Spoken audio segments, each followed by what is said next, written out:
El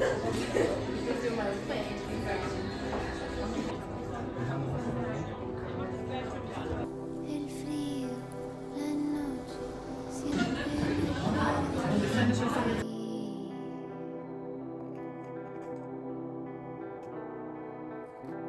Miles de canciones, siempre me acuerdo de ti. Porque estoy lejos de ti. No te olvides de mí. Porque estoy lejos de ti. No te olvides de mí.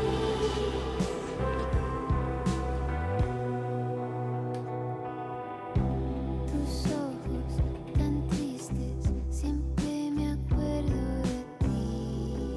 Leaves and maybe some unopened buds.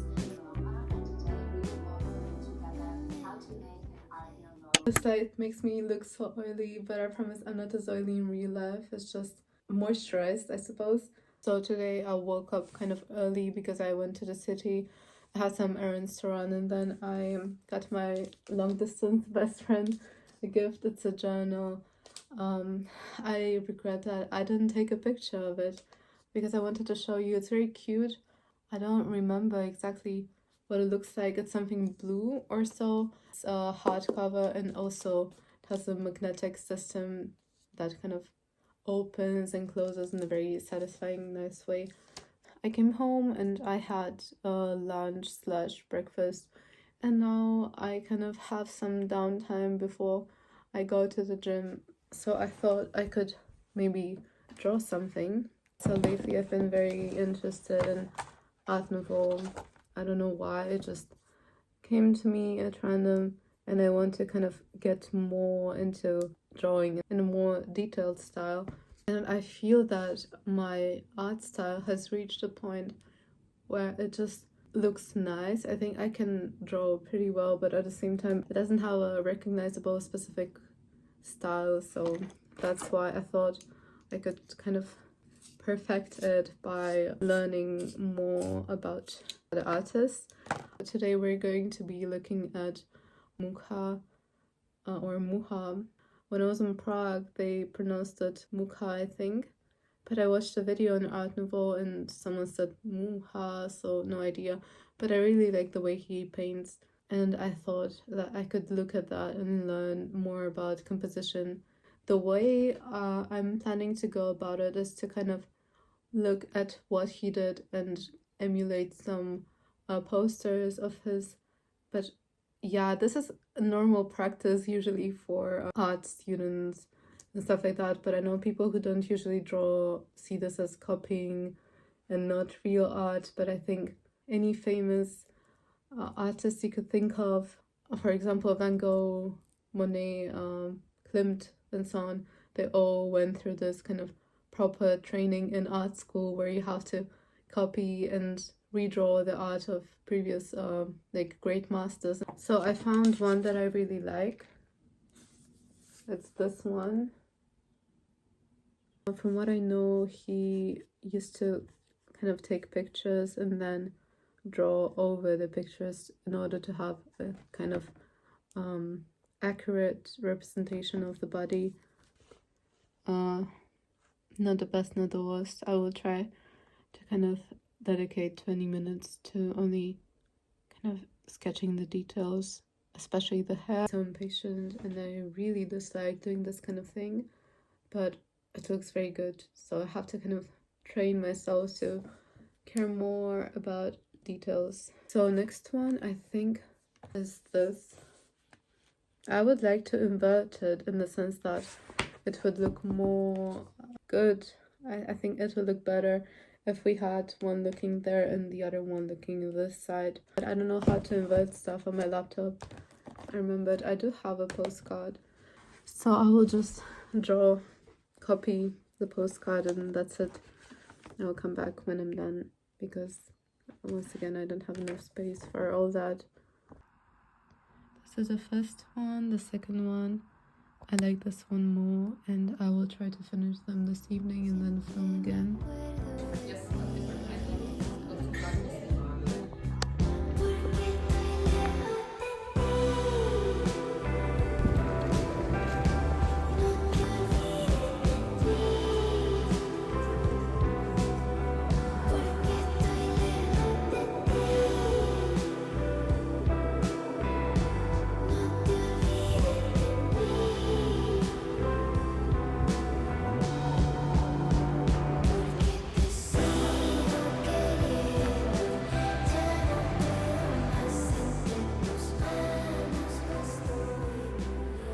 On the way back from the gym, there's a restaurant in a Tegut, so I always kind of get a snack, usually chips or olives, and that's something to look forward to.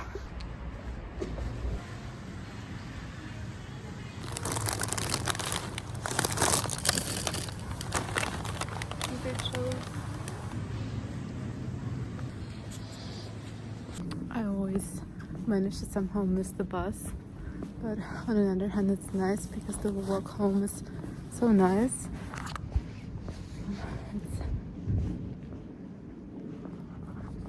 It's so quiet and there's no one on the streets, and I can just walk and listen to music. Unfortunately, today my headphones ran out of battery just as I got into the gym, so I kind of had to do my workout on silent mode.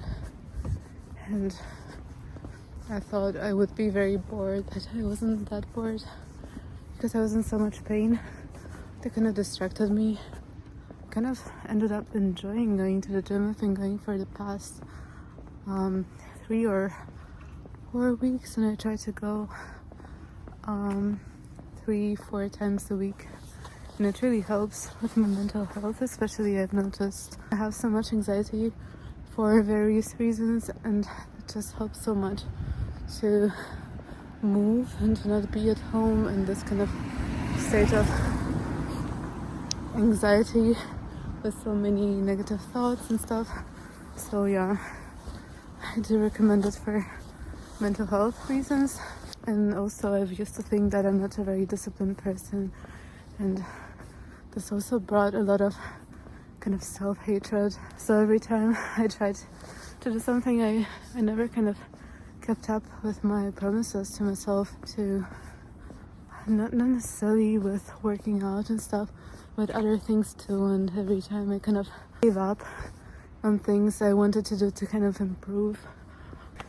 It does help to go to the gym regularly and to kind of have a subscription that you have to pay, and I'm very poor, so these 30 euros that I'm paying monthly do mean a lot to me.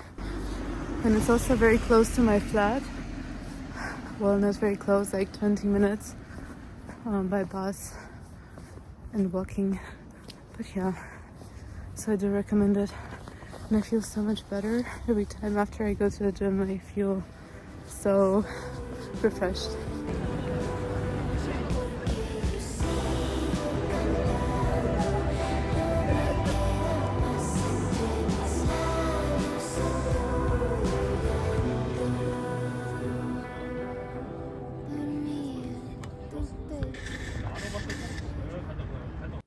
I want to tell you this story without having to confess anything, without having to say that I ran into the street to prove something, that he didn't love me, that I wanted to be thrown over, possessed. I want to tell you this story without having to be in it. This book is going to change your life. And I wanted like a light read before bed or so, and I thought poems are short and it's going to be okay to read. But no. So I think after 3 poems or so, I just started crying so violently that I just couldn't stop. And I thought, okay, this is not good for me before sleep. And I think it's just the best written thing I've ever read. It's called Crush. And how can a person write this good? Just insane to me. And all the things he invokes, like you just read it and you're like, please, no, don't cry, and just start crying. And of course, it's about obsessive love. It's about grief, I think. Inside your head, you hear a phone ringing, and then you open your eyes. You're rushing up in a stranger's bathroom, standing by the window in a yellow towel, only 20 minutes away from the dirtiest thing you've ever known. Another quote. Dear so-and-so, I'm sorry I came to your party and seduced you and left you bruised and ruined. You poor, sad thing. Another poem that made me cry insanely is I felt, or I will just read it to you and then you can have your own conclusion about it. So, I take off my hands and give them to you, but you don't want them, so I take them back and put them on the wrong way, the wrong wrists. The yard is dark, the tomatoes are next to the whitewashed wall, the books on the table. It's about Spain, the windows are painted shut. Tonight you're thinking of cities under crowns of snow. I stare at you, and I'm looking through a window, counting birds. But tell me you love this, tell me you're not miserable. Draw a circle with a piece of chalk. Imagine standing in a constant cone of light. Imagine surrender. Imagine being useless. A stone in the path means the tea's not ready. A stone in the hand means somebody's angry. The stone inside you still hasn't hit bottom. I kind of wrote a little bit here when I read it. Wow, my first reaction. And then I wrote, I felt from this that it's as if they were very much in love and burned all bridges for each other, kind of ran away from a situation together where they had to kind of sacrifice things to choose each other, to keep each other in each other's life.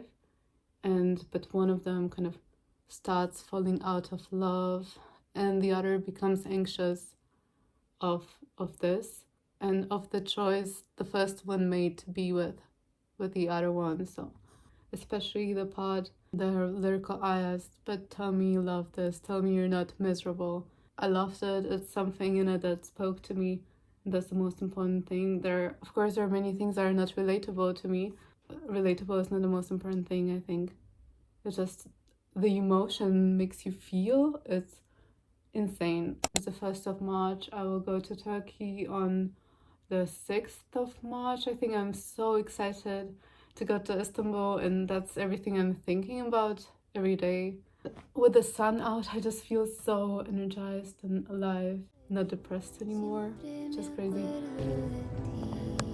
It's a couple. Porque